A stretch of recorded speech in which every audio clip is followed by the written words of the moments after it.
Wife's long affair with my friend Rowan when I catch her red-handed and expose everything by printing their secret messages. So, my wife 26 I call her Mia cheated on me 27 I'm with a friend of mine 27 I'm call him Jack for the story's sake. A bit of bad story. We met when I was 22 at another friend's wedding. She was a good friend of the bride and I the groom and they set us at that table so we would get together. When I first seen her, I was completely taken back by how beautiful she was and when she sat down, and we began to talk we found out we had a lot of things in common we could instantly. We talked for a while, ate the dinner, and took to the dance floor. We danced and drank through the night. We ended up kissing in the middle of the dance floor, and when we pulled away our friends, the bride and groom came up to us and asked what was up between us. They were really excited to play matchmaker. We just shrugged it off and carried on with our night. We left not exchanging numbers, but about a week later I got a text from her asking me out. Bride gave her my number. I of course said yes, and it turned into a relationship. The relationship was split other than small arguments. We never really fought, and it was never anything really serious. I eventually asked her to marry me about 2 years into us dating and we were married less than a year later. We were married for a little more than a year when it all came crashing down on me. Just before our first anniversary, there were little things that were irritating me. She became more guarded of her phone, girls' nights became more frequent, and our sex life was almost non-existent. I had brought this up on multiple occasions but was brushed off and I'm letting my insecurities get to me. She would continue to go on as if what I felt and tried to communicate didn't matter to her, so I became colder and colder. I stopped giving her a goodbye kiss as I leave for work and unless it was something important, we hardly spoke. One night while she slept, I took her phone and my laptop and skimmed through her texts, emails and messenger apps and found nothing, and from reading stories on here I checked her car. I grabbed her keys and looked in her car and found the second phone I knew in the instant what was going on, but I wanted all the evidence for when I called her out. I didn't want her to say something like it only happened once or anything stupid like that. I looked through the phone and found only one number. I read through every message. I connected the phone to my computer and printed out every message and every photo and spent the night researching divorce lawyers. I spent hours of my day in my home office reading bios of lawyers and found one that I liked and emailed him, but it was a Saturday. He wasn't in the office. I didn't want to know who the guy was, so I grabbed my phone, typed the number. I wanted to call and pretend I'm Spectrum because it doesn't have Spectrum, but Jad's contact popped up. He had told me a minute to put 2 and 2 together, but when I did, I blew up. I was yelling and cursing in my office and my wife opened the door to check on me, but when I see her, I told her to get the F out. She closed the door and went to her room. I had never cursed at my wife or raised my voice above a normal volume. All the day I never left my office. I was just silently raging, just glaring at the wall. I called one of my friends, groom from the wedding, and told him I need to go for a drink and asked if he'll come with me. He must have heard something in my voice because he asked if I was okay. I told him I wasn't and I really need to drink. So, without word I took out the printouts and left to go to the bar. I arrived first ordering 4 shots of Jack and beer. I was on my last shot when my friend, Colin Ted, arrived and asked what's going on. I told him straight out Mia is cheating. He gave me sympathy and I asked if he wanted to know with who and told him it was Jack. He became visibly irritated. He was the one that introduced me to Jack and all he could say was I'm sorry over and over. Jack and I were never super close. We wouldn't ask one another to hang out, but if we see each other at a get-together we were friendly. I told Ted don't mention this to anyone as I just found out and I haven't even spoken to Mia or a lawyer yet. I asked him not to tell his wife and she asked what was wrong with me to say I'm having problems at work. He agreed. We drank and talked for most of the night, then I called an Uber and went home around 3 a.m. It was the first time I looked at my phone since I called Ted and there was missed calls, a bunch of texts all from Mia asking me where I was, when I'd be home and if I was okay. I got home and she was asleep on the couch. I just walked up to her bedroom and went to sleep. I woke up with her in the bed, so I got dressed and left the house. I went to go pick up my car and go to my office and bury myself and work for the day and went back home around 10 p.m. To my surprise, my wife was there to greet me, and she told me she had made me dinner. She asked if I wanted her to heat it up. I told her no and went to bed. She followed soon after asking what's been wrong with me. I told her to leave me alone and I wanted to sleep. She kept pestering me. Eventually I snapped and yelled me to stop. I'm trying to sleep, go away. The next morning, I received an email from the lawyer asking to meet later in the day and I confirmed and got ready for my day. I went downstairs to leave, and Mia had me breakfast asking to talk. I made a small plate and sat down. She started by saying I've been acting different and going on and on about how I changed, and she wants to know why. I told her work has been stressful and soon it would be all over. I finished up and told her I got to go. I went to my office and counted down the minutes to go meet the lawyer. When I left, I told my assistant I'm going out to lunch with a client. My wife would call my words sometimes and laugh. The meeting with the lawyer went well and I handed over all I had gathered on her and the lawyer had told me well I'm sorry for all that's going on, but I'm happy you gathered all this information. You still live in the default state. So your wife has no claim on most of your money. I told him I didn't even think about that. I was just thinking about to divorce her as soon as possible. He asked to keep the evidence, but I told him I'd prefer you to just make copies as I haven't told my wife I knew yet and I don't want to hear her excuses. He agreed and had his assistant make copies. I asked when she would be served with papers. He told me about 2 weeks. I then thanked him and left. I went home to confront my wife when I arrived. She wasn't home, so I called her. No answer. Called again. No answer. I texted her, I don't give a F if you're riding Jack right now, get home, we need to talk. Lo and behold, she calls me not a minute later asking what I was talking about. All I told her was get home now. She arrived about 15 minutes later and I said to her, wow, look at that 15 minutes, that's about the same distance between here and Jack's, isn't it? She looked at me dumbfounded. I gave her a minute to gather herself, but she was just looking at me and I said, well, nothing to say. She tried to deny and gaslight me, and I let her continue once she worked herself up and started to insult me. I slammed my fist on the table to shut her up and pulled out the evidence of first and showed it from the side and said, look at this mountain of things I gathered on you. Then I showed her each printout at the time. She then told me to stop and started to cry. She tried to apologize and told me she loved me. I said, honey, what happened to that energy you had before? You were so adamant on degrading and insulting me just a minute ago. She tried to hug me and tell me how sorry she is. I put my hand out and told her don't touch me. She says we'll go to the bedroom and do whatever I like. I looked her deep in her eyes and told her, sweetheart, I will never touch you again. Do you want to know who else has these photos and messages? My lawyer. I'm divorcing you. Now get back, gather your clothes, and get the F out of my house. That was 3 days ago, and I haven't heard from her. I'm sorry about how long this is and if there are any spelling errors. I'm curious to those who've been where I'm at. What can I expect from here? Thank you for reading. Update 1. After I posted the first part this, you all have given me a ton of advice, so I followed most of it. This morning, I planned on doing a bit of damage control of my life, so I scheduled an appointment with my doctor to get checked for STDs, and I have that appointment in 2 days. Next, I started contacting all the people close to me, my father and a few friends. They all have been really supportive, offering their own advice and asking if I need help with anything, but I got this crap, I'll not get the quad. I then started to contact her family. I sent a text to her mom and dad, thanking them for allowing me into their family, and I was grateful for all that they had done for me. But Mia and I are getting divorced, and I would miss them terribly. Not really. They were very suffocating, and while they are great people, I'm happy I no longer have to deal with it. I then told them if they had any questions, feel free to ask. I didn't hear back from them for a while, so I moved on to Mia's sister. This kind of hurt because her sister and I were good friends, and I knew this would mess up our friendship. I texted her, hey, I'm sorry to have to text you this, but Mia and I are going to get divorced, and I wanted you to know. I want to thank you from day one you accepted me as a brother. I will be around if you ever need anything from me. Around the time I sent the text, your parents responded back. I'll type up how the conversation went. Parents, we are so sorry to hear this what happened. Why hasn't Mia said anything to us? Mia has been here at least a year-long affair. I suspect it started before our wedding. I'm unsure why she hasn't reached out, but I think you should call her. She left the house. I figured she would have gone to you. Parents, no, we haven't heard from her. We'll call her. Thanks for letting us know. Are you sure she was having an affair? I am positive. I found the texts. Parents, we're so sorry that you did that. We'll try and get in touch with her. After dealing with her family, I moved on to Jack's fiancée. I can't remember if I told you all that he is engaged in the first part. I know it was brought up in some of the comments. I thought this was going to be difficult, that Mia and Jack would have conspired some master plan, but either Mia didn't tell him I found out, or they're just idiots. I sent her a text around 2 p.m. and asked if we could meet for a coffee or something. By 2:05 she agreed and told me to meet her at some gross hipster coffee shop across from her work at 2:30. I arrived first, ordered my horrible coffee, and waited for a few minutes. She walked in, ordered hers, and came and joined me. I told her there's no easy way to say what I'm about to tell you, so I'm just going to blurt it out. Jack has been cheating on you with my wife. It's been going on for more than a year. She was obviously shocked, so I then told her I only found out a few days ago. I know I should have told you then, but I had a divorce to get started and my own kitty to deal with. She asked how I found out. I told her everything that's in the first post. I then asked if she wanted to see the evidence I gathered and pulled out a binder. She grabbed the binder and skimmed through the messages and pictures and just started to silently cry. I told her she's more than welcome to take the binder, extra copies, if she wanted to confront Jack with it or use it to see if he would lie. She thanked me, stood up, took the binder, and I told her if she needs anything from me to let me know. She nodded her head and walked out looking very defeated.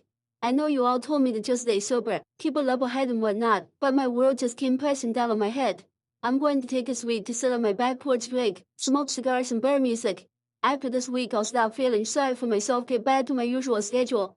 On a more positive note, I've already packed up most of her things, clothes, jewelry, etc. I also threw without waiting but in every photo that has her in it in the boxes. If and when she comes back for herself, I don't want her here any longer than she needs to be. Also, before you ask, no, I didn't ruin her clothes other than a few picture frames. Nothing's broken. As of right now, there's nothing else happening. I told everyone I needed to tell. My doctor's appointment is scheduled. My lawyer's hard at work to get me out of this nonsense, and 90% for things are in boxes.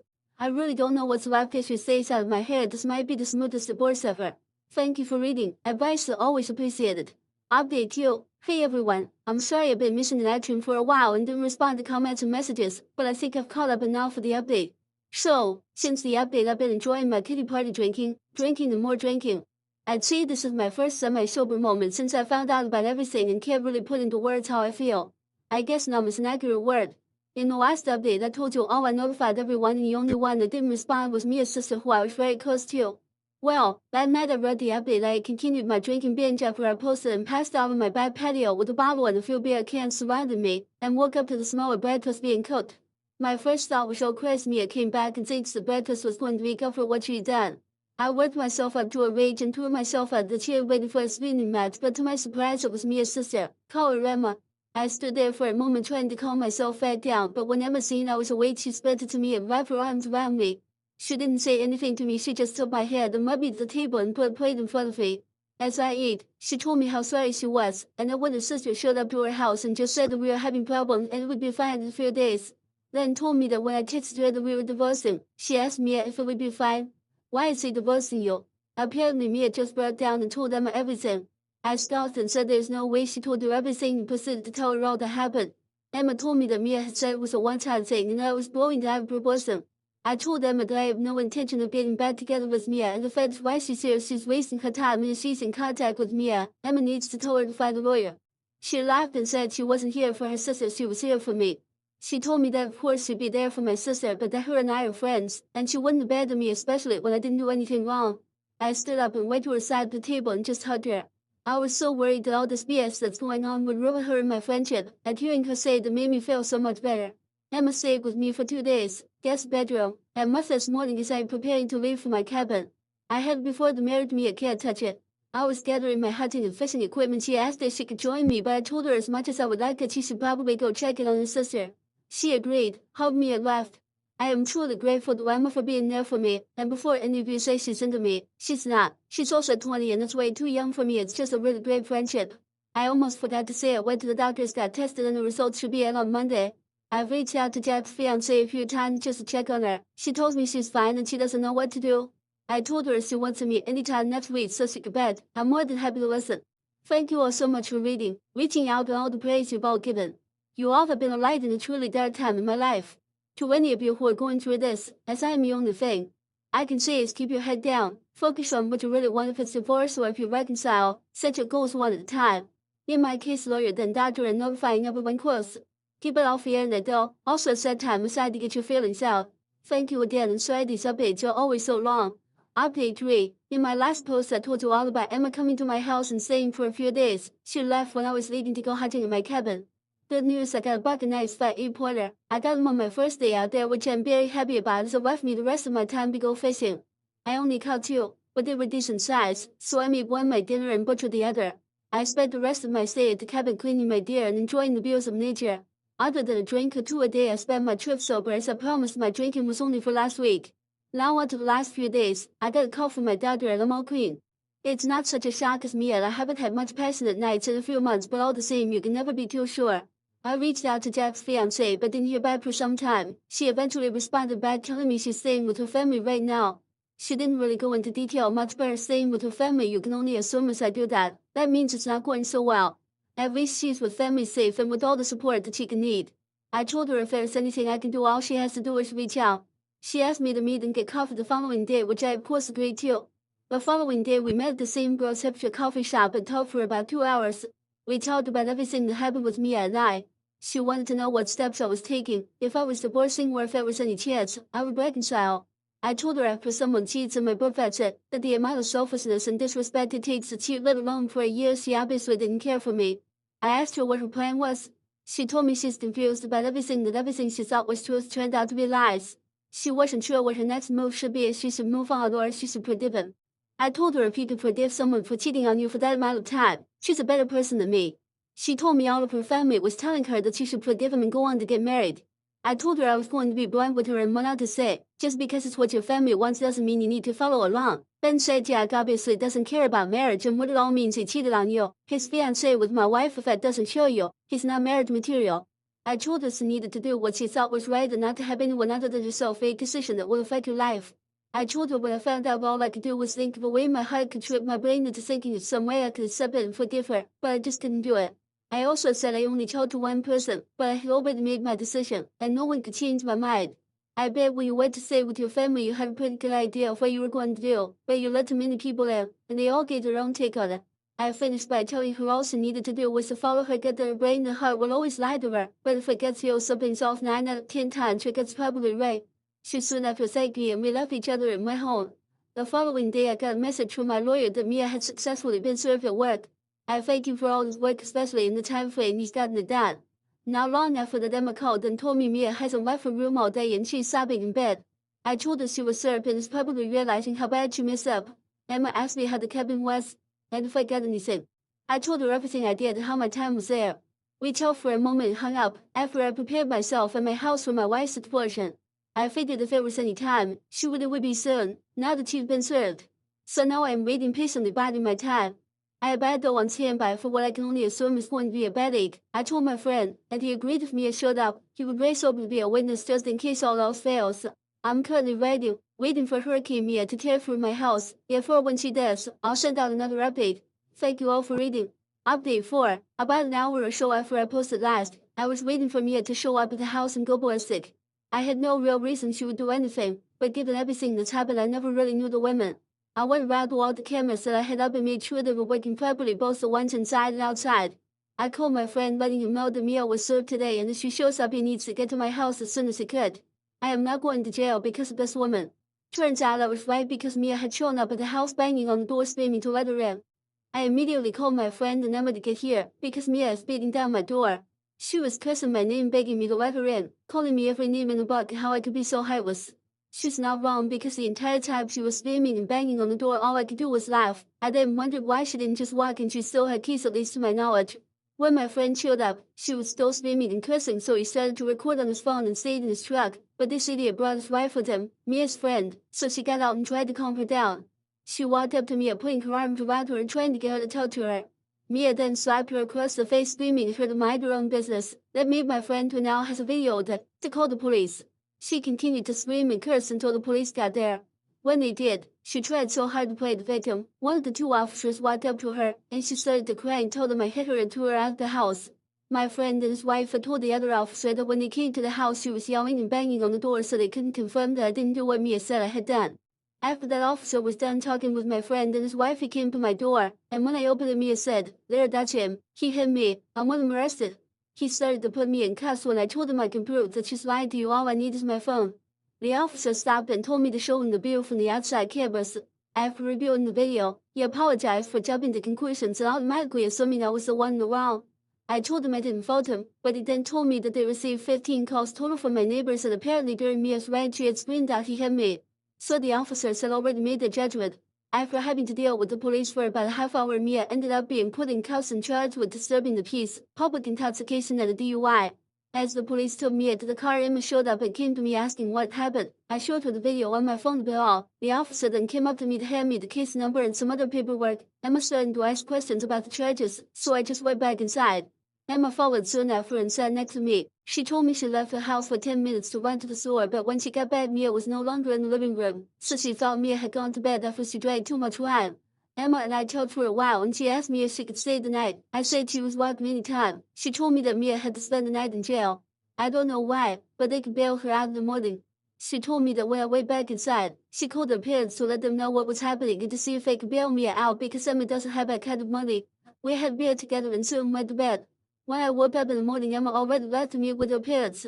I haven't heard from Mia, Emma with her parents, but I don't think it's a fun conversation. Update 5. I haven't heard from Mia since that night, but my lawyer was contacted by his letting me know he'll be representing Mia. Finally, we can start this process. I also reached out to Jack's fiancée to see if she has any news on the front. We only texted back and forth, but she told me she has kicked him out of her house and had her father and brother pack up all the things and drop it off at his house. She told me her dad and brother wanted to beat him, but she asked them not to and that she just wants to put all this behind her and move on. She thanked me for checking on her and tells me her close friends are there for her when she needs her. I sent her the link to my Reddit page so she can see all the support you all give me and to her. On Friday, the moment I got off work, I reached home. My plan was to go back to my cabin till the weekend. When I arrived, Emma was in my driveway. She wanted to grab her sister's things and had a list of what my wife expected. I skimmed through it and all, but one thing was already in the box or sitting in my garage waiting to be picked up. I told her I'm not transporting or touching anything that's in here. I'm not going to be responsible if Mia wants to claim I destroyed herself. I told her I'd pay for a moving company to come and pack and take over things for her because right now I'm going to my cabin and don't have the time to deal with Mia's crap. She said that would be great and hopes I have fun. She took a box of Mia's clothes and put it in her car. She then turned to me and asked if she could tag along this time. I said sure, why don't you go back home, drop off the box and pack a bag for herself. At the time I went to the store and packed up the truck she was pulling up. I locked up my house and took off to the cabin with Emma. The weekend went really well, but last time I was up there I realized what a gem that place is. It has a beautiful view but it's completely secluded so I don't have to deal with any people. It's a place you can truly breathe in and relax. On Monday I called the moving company and by today, Tuesday, 3 guys in a big truck pulled up and started loading. I had every box open and recorded as they closed the box and picked it up. I took pictures of all the furniture and recorded as the movers loaded it. I thanked them all for tolerating me and tipped them each an extra $50. I then sent all the recordings and pictures to my lawyer and carried on with my day. My house seems empty but also clean without all the things here. When I started this process, my lawyer told me not to get rid of anything that could be considered shared, so I put most of the furniture in the storage unit. I've been sleeping in the guest room since you left, so up until I started writing this post, I've been buying all new furniture. I'll most likely be keeping the majority of it in the garage now that I had the space. I won't be keeping the house even if I waited in the divorce. It holds too many now bad memories. Thanks for reading. Update 6. It's been a while since I posted. I coach high school baseball, so between getting this divorce done, dealing with my soon-to-be ex and coaching these kids I don't have much free time at the moment. Quite a bit has happened so this might be a long post so please bear with me. A few days after the movers took her things to Mia, my lawyer received some paperwork saying I damaged her things and demanding I pay her $1,500 or she would be taking me to court over it. My lawyer sent her all the videos and pictures asking exactly what the damages were that he claimed I made. He told me all this does is tell the judge will get how unhinged she is, and it might be a headache now but when it's time for court this will all be perfect evidence. I don't think her lawyer was ready for how meticulous I am and I will photograph and document everything. When I found out about my wife's affair, I was for some reason pulled to this page and read all the horror stories about the things these people's former spouses did to them, and I absolutely refuse to be another one of those stories. I've prepared myself for almost every outcome and accusation she could make. I wouldn't put anything past her at this point. Mia had called me once every other day, but I never pick up. If she leaves a voicemail, I don't bother listening to it, I just send it to my lawyer. Every time I send my lawyer something he always tells me you are a lawyer's wet dream. You listen to everything I say, you gather the amount of evidence on your own. I'd be a type of quiet that is done so well. Wasn't exaggerating when I said he says it every time, but it also puts a smile on my face every time. Getting that reassurance from him that I'm doing everything the right thing just makes me feel a little bit better about this whole situation. About 2 maybe 3 weeks ago my lawyer told me that we have enough evidence to bury her outside of court and if it fails it would look good on us for trying so we set a date, a week ago, to meet at a neutral lawyer's office. Before we met, he told me no matter what, don't react to anything that Mia might say and what we do will be recorded for a judge will read if it goes to court. We arrived in the early morning and went into the office. To my surprise she was already there waiting with her lawyer. We walked in and the lawyers started greeting each other. Mia and I sat there silently waiting for what was going to happen. Mia's lawyer started by asking what we had to offer. Mine scoffed and said it was amounted of evidence of the infidelity and Mia's inappropriate behavior after the only thing we'll offer is half of the selling price of the home and half of the savings account. That's more than any judge would award you. Basically, what he came into the marriage with you'll be leaving with. Then he looked directly at Mia and said if we decide to go to court, I will put every message making you read it all out loud but I will put every photo up for all into court to see. But he didn't say that at the time. I make you describe in detail what you're doing in each photo. Then I'll bring up your recent charges and play the video that was taken that night. Mia started to tear up looking at me asking if there was anything she could do to make this right. I said, you've been cheating on me since before our wedding. All I can prove was a few weeks before the wedding, but I expect it was much longer. There is nothing at all you could possibly do to make me forget or forgive you for what you've done. Sign the papers is more than you deserve, and I won't be done with this whole shame you created. She cried obnoxiously for 15 minutes having to excuse herself from the restroom. When she returned, she was still in tears but signed the papers and walked out not long after. Sure, with about a month everything will be filed and all I have left to do is sell the house. I want to thank you all for reading all the advice you've given. I don't see anything else happening, but I could be wrong. If it does, I'll let you know, but this will probably be my last post. So again, thank you all. I hope what's happened to me has helped at least one person out there.